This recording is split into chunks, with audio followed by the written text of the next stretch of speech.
Hi, ಹೇಗಿದ್ದೀರಾ ಎಲ್ಲರೂ? Welcome to my YouTube channel.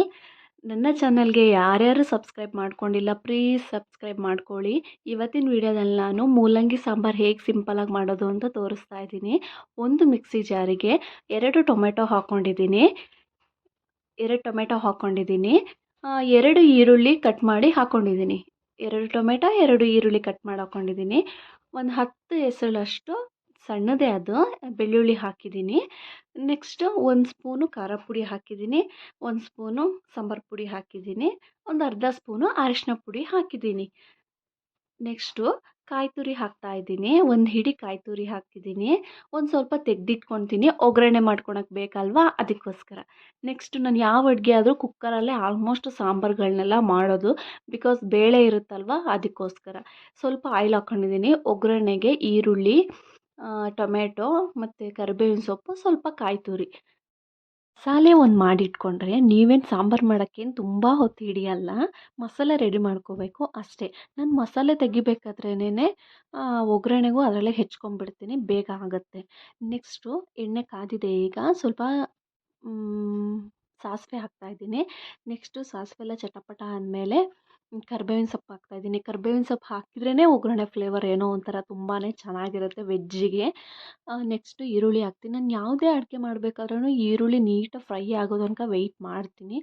Next ಒಗ್ಗರಣೆಗೆ ಇಟ್ಕೊಂಡಿದ್ನಲ್ವ ಟೊಮೆಟೊ, ಅದನ್ನು ಹಾಕ್ತಾಯಿದ್ದೀನಿ. ಅದನ್ನು ಹಾಕಿ ತೀರ ಏನು ವಿಷಲ್ ಹೊಡಿಸ್ಬೇಕಲ್ಲ, ತೀರ ಏನು ಫ್ರೈ ಮಾಡ್ಕೊಂಡಿಲ್ಲ ಅದನ್ನು. ನೆಕ್ಸ್ಟು ನಾನು ನೆನೆಸಿಟ್ಟಿದ್ದ ಬೇಳೆ ಇತ್ತು ಸ್ವಲ್ಪ, ಅದನ್ನು ಹಾಕ್ಕೊಳ್ತಾ ಇದ್ದೀನಿ. ಬರೀ ಮೂಲಂಗಿ ಹಾಕಿದ್ರೆ ಅಷ್ಟೊಂದು ಚೆನ್ನಾಗಿರಲ್ಲ, ಸೊ ನಾನು ಸ್ವಲ್ಪ ಬೇಳೆನೂ ಆ್ಯಡ್ ಮಾಡ್ಕೊತಾ ಇದ್ದೀನಿ. ನೆಕ್ಸ್ಟು ಒಗ್ಗರಣೆ ಕಾಯಿ ತುರಿ ಹಾಕಿದೆ. ನೆಕ್ಸ್ಟು ರುಬ್ಬಿರೋ ಅಂತಹ ಮಸಾಲೆ ಹಾಕಿದೆ, ಅದಕ್ಕೆ ಆ್ಯಡ್ ಮಾಡಿದೆ.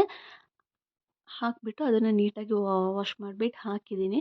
ನೆಕ್ಸ್ಟ್ ಅದನ್ನು ಒಂದು ಸಲ ಮಿಕ್ಸ್ ಮಾಡಿಬಿಟ್ಟು ಇವಾಗ ನಾನು ಮೂಲಂಗಿ ಹಾಕಿದೆ. ಜಾಸ್ತಿ ಏನು ಮೂಲಂಗಿ ತೊಗೊಂಡಿರಲಿಲ್ಲ, ನಾನು ಒಂದು ಅರ್ಧ ಕೆಜಿ ತೊಗೊಂಡಿದ್ದೇನೋ ಅಷ್ಟೇ.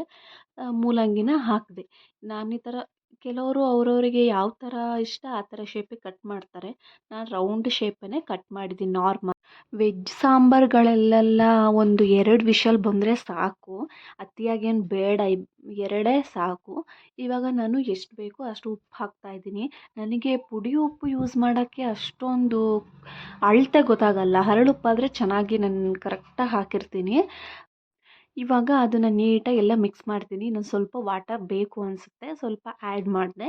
ಬೇಳೆ ಹಾಕೋದ್ರಿಂದ ಅದು ಇನ್ನೊಂದು ಸ್ವಲ್ಪ ತಿಕ್ಕಾಗಿ ಬರುತ್ತೆ ಸಾಂಬಾರು, ಅದಕ್ಕೋಸ್ಕರ ನಾನು ಇನ್ನೊಂದು ಸ್ವಲ್ಪ ನೀರು ಹಾಕಿದ್ದೀನಿ. ಕೊತ್ತಂಬರಿ ಸೊಪ್ಪು ಅಡಿಷ್ನಲ್ಲು, ನಿಮಗೆ ಇಷ್ಟ ಇದ್ದರೆ ಹಾಕ್ಬೋದು, ಇಲ್ಲ ಅಂದರೆ ಪರವಾಗಿಲ್ಲ, ಅದನ್ನು ಸ್ಕಿಪ್ ಮಾಡ್ಬೋದು. ಈಗ ವಿಷಲ್ ಬರೋ ತನಕ ವೆಯ್ಟ್ ಮಾಡಿದರೆ ಆಯಿತು, ಸಾಂಬಾರು ರೆಡಿ. ಈ ವಿಡಿಯೋ ನಿಮಗೆ ಇಷ್ಟ ಆಗಿದ್ರೆ ಪ್ಲೀಸ್ ಲೈಕ್ ಮಾಡಿ, ಶೇರ್ ಮಾಡಿ, ಸಬ್ಸ್ಕ್ರೈಬ್ ಮಾಡಿ. ಶೇರ್ ಮಾಡದಿದ್ರೂ ಪರವಾಗಿಲ್ಲ, ಲೈಕ್ ಆ್ಯಂಡ್ ಸಬ್ಸ್ಕ್ರೈಬ್ ಮಾಡಲೇಬೇಕು. ನೆಕ್ಸ್ಟ್ ವಿಡಿಯೋದಲ್ಲಿ ಸಿಗ್ತೀನಿ. Bye bye. Thanks for watching. Bye.